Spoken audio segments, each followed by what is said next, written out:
I'm Jacob. I'm Yuri. And we're going for a drive.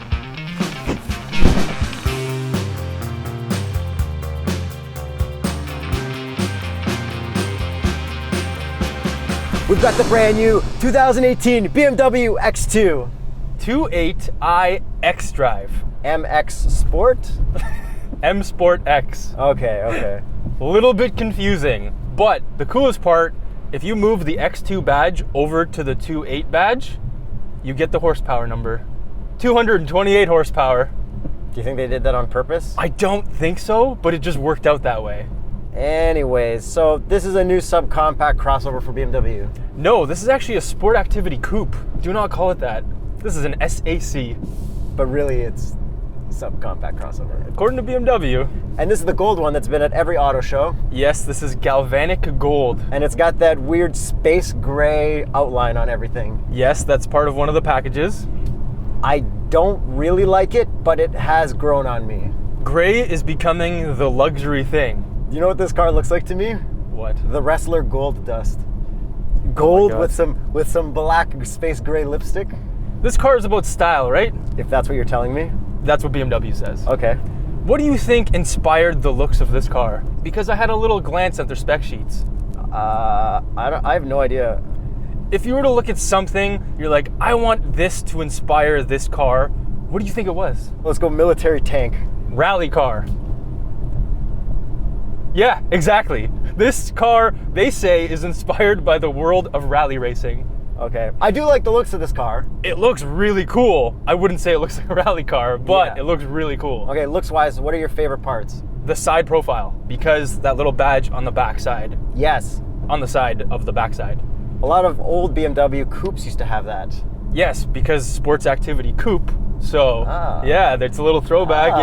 Yeah. You know what I really like about the looks of this one? What? The headlights and the taillights. Of course, BMW headlights. These taillights, though, are very good. And we have fog lights too, but If you have the BMW lights, like, don't even bother with the fog lights. yeah, just run daytime running lights. Let me just go back to horsepower for a bit. All right. 2-liter, 4-cylinder, twin scroll, single turbo. Why does everyone do 2-liter 4-cylinder turbos? That's just like the perfect number for the amount of power that you need from these small cars. And xDrive, so it's all-wheel drive. That's good. Yeah, it actually is pretty nice. Especially in this terrible weather that we're driving in. You didn't mention torque. Oh, right. 258 pound-feet of torque. Pound-feet of torque. You stopped saying torques. I only say it sometimes anyways. This car's pretty quick in sport mode. It's pretty quick, yeah. It's not the quickest, it's adequate. A cool thing about driving this car in sport mode is that you've got the normal shifter, not that fancy push shifter. Yes, this is like a mini-style shifter. Yes, it's just like the Mini Cooper, so if you want to shift, up is down, down is up, and it's the perfect height with your arm on the armrest. It is an 8-speed, and you can manually shift it, but I wouldn't really recommend it. It's pretty quick, but it's not the fastest at shifting. Keep it in auto. Yeah, the auto is really good. It shifts really quick in auto because you're not waiting for it to lag. So it's really good when you just leave it in auto. Now back to the looks for a minute. All right, I guess. We've got the space gray silver trim everywhere Yes, instead of black like every other crossover has. this is true because gray is becoming a new luxury thing. By the way, that is called frozen gray. Frozen gray? I thought it was space gray. No, it's frozen gray because it's matte. Anything frozen for BMW is matte. Okay. The non-export model, The non-M Sport X model? the non-M Sport X model has black trim instead. Yes. And then I saw some photos of a blue one, and I don't know if I like the gray painted gold or not more, so I'm just gonna Photoshop it and I'll think about it. Yeah, that looks pretty good. I don't know how I feel about that. Okay, good. Now we got both opinions covered. And then also with the looks, on the rocker panels, we got some cool little like bumpy pattern.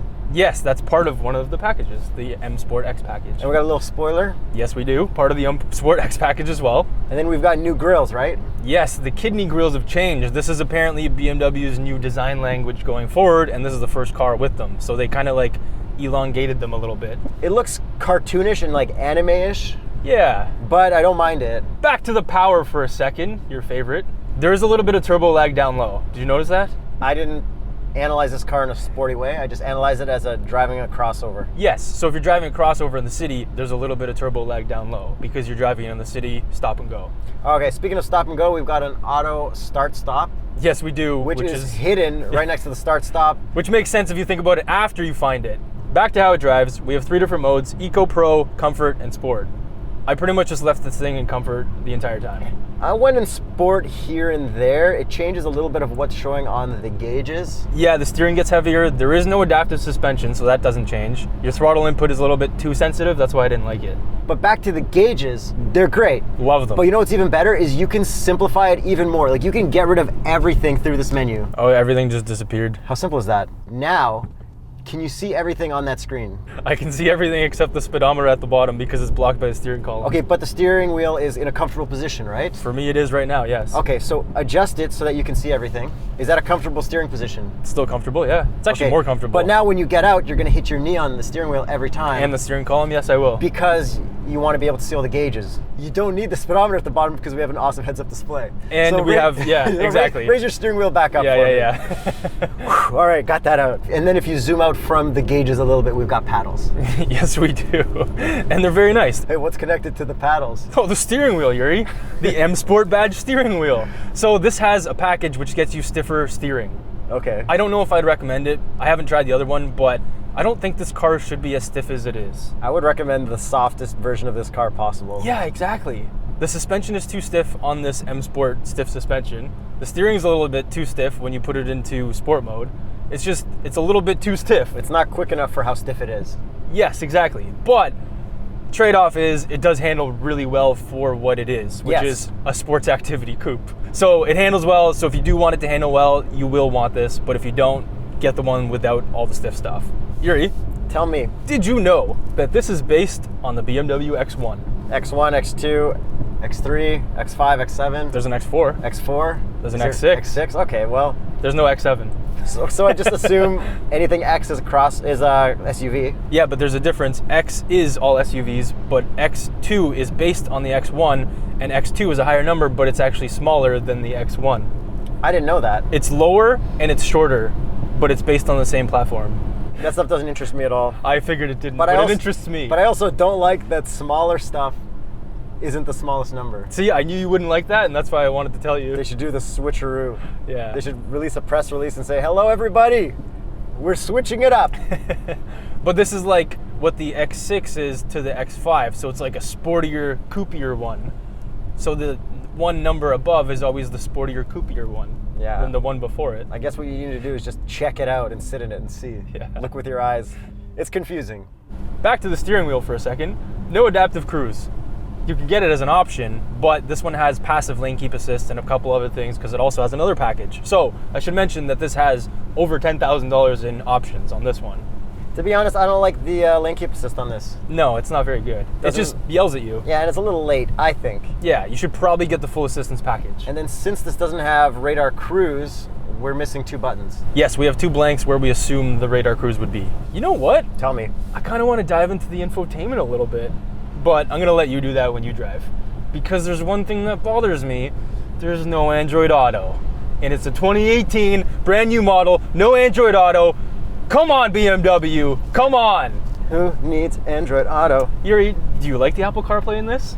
No, I actually don't like the Apple CarPlay. Let's get into that. We're gonna do it now? Yes, we are. Okay, so you connect through Bluetooth, not through a plug-in. You can't plug in and have Apple CarPlay. You can only do Bluetooth. It makes you set it up through the Bluetooth. Okay, different. And then when you connect to it, it's anytime the car is on, it's connected to Apple CarPlay. But if you have Apple CarPlay, you know, when you try to use anything else on your phone, it'll throw you back into like music. It's like, did you mean to play this last song on your playlist?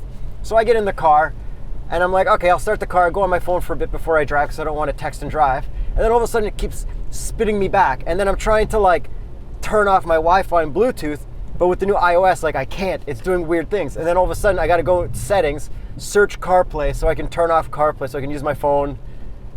It's annoying. Sounds a little bit annoying for you. Yeah, well, at least I have it. So we've got a dial and it's a touch screen, except you never use the touch screen because the dial is so useful. My only complaint with the dial is that there's no volume knob next to the dial like Mercedes has. But the reason why I need a little volume slider down here is because say I change my station, how am I gonna do my volume? You gotta move your hand. My volume controls are on the right side of the steering wheel and here. Yes, so always have to move your right hand. Yeah, if the volume controls were on the left side, that'd be better. I understand. Okay. And we still have a spinny volume knob in 2018 on a brand new model. They didn't make it not spin. That doesn't bother me because I like to see OCD people get upset. We have satellite radio It cannot rewind presetted channels. It can only rewind what you've listened to, but it's pretty much the exact same infotainment as the Mini Cooper, and it's from the same company, and that thing can rewind 6 satellite radio stations. So I don't see why this has less options than a Mini Cooper. And this is less quirky and gimmicky. It's iDrive. Yeah, so I'm very disappointed in you for that, BMW. Please fix it. Make this rewind just for him. And if any engineers have an official response to us why they can or can't do something, just send it to us. Yeah, we'd love to hear it. We'd love Especially to hear him, only him. Next thing about the infotainment, I'll start navigation. Awesome map. Your directions go to your heads-up display while you're driving. They can also show up on your gauge cluster. Yeah, it works really well. Connect Drive.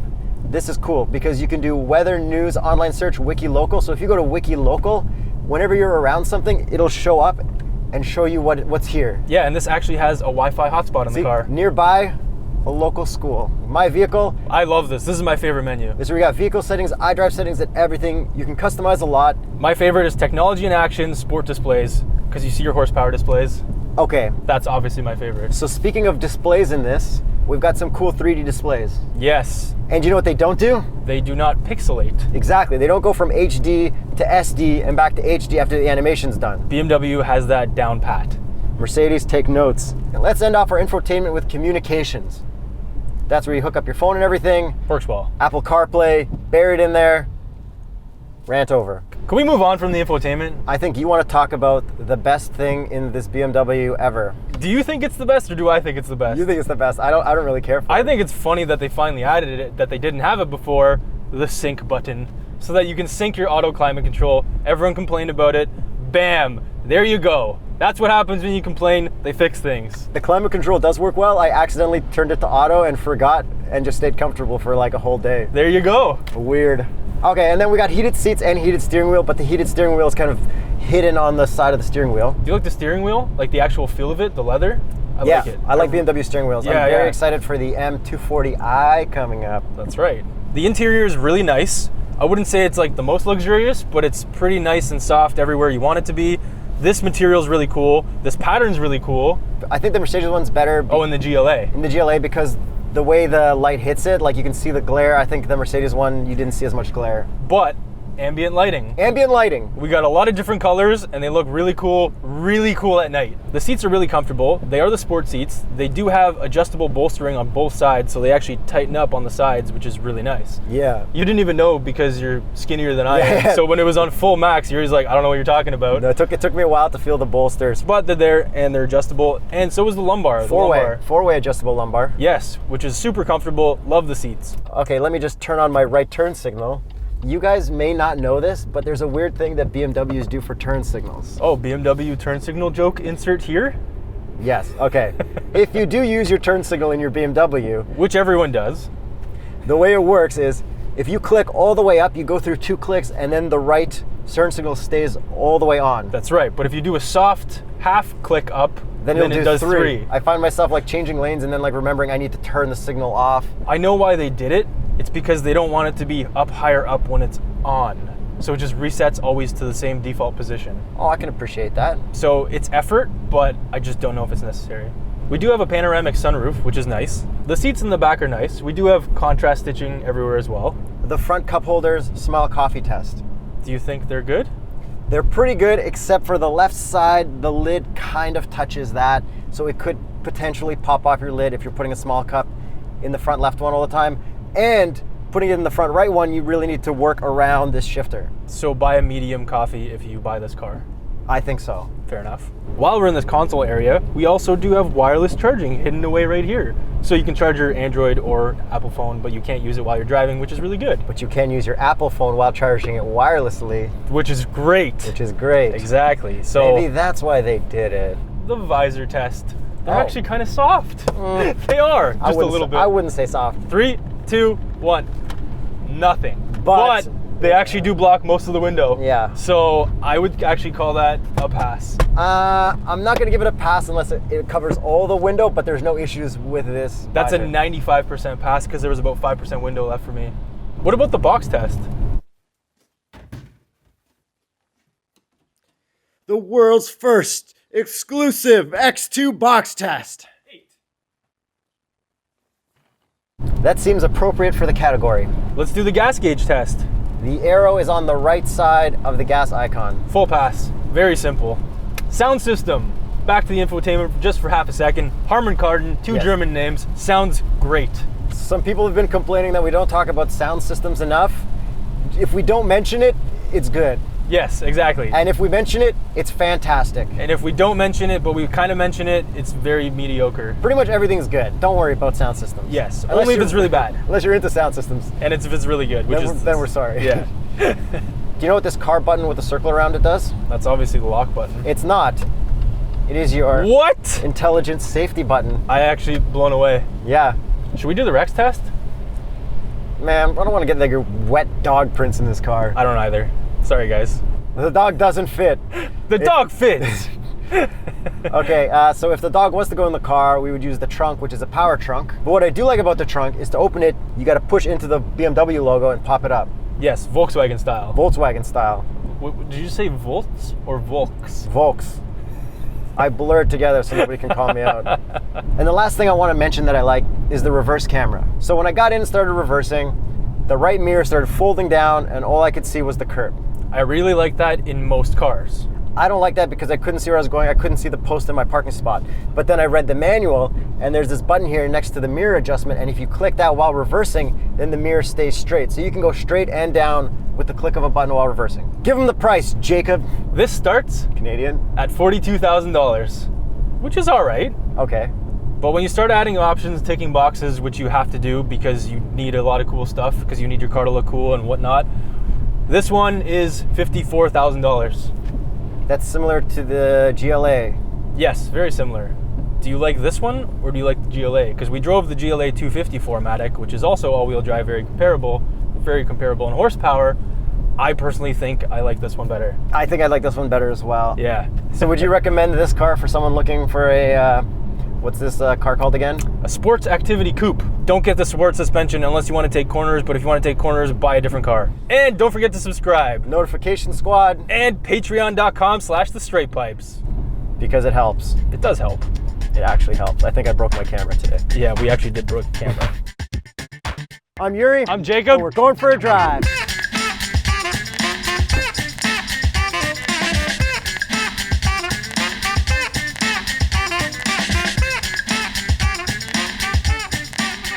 Subscription break. Don't forget to subscribe. Subscribe right now. Subscribe. We didn't do that.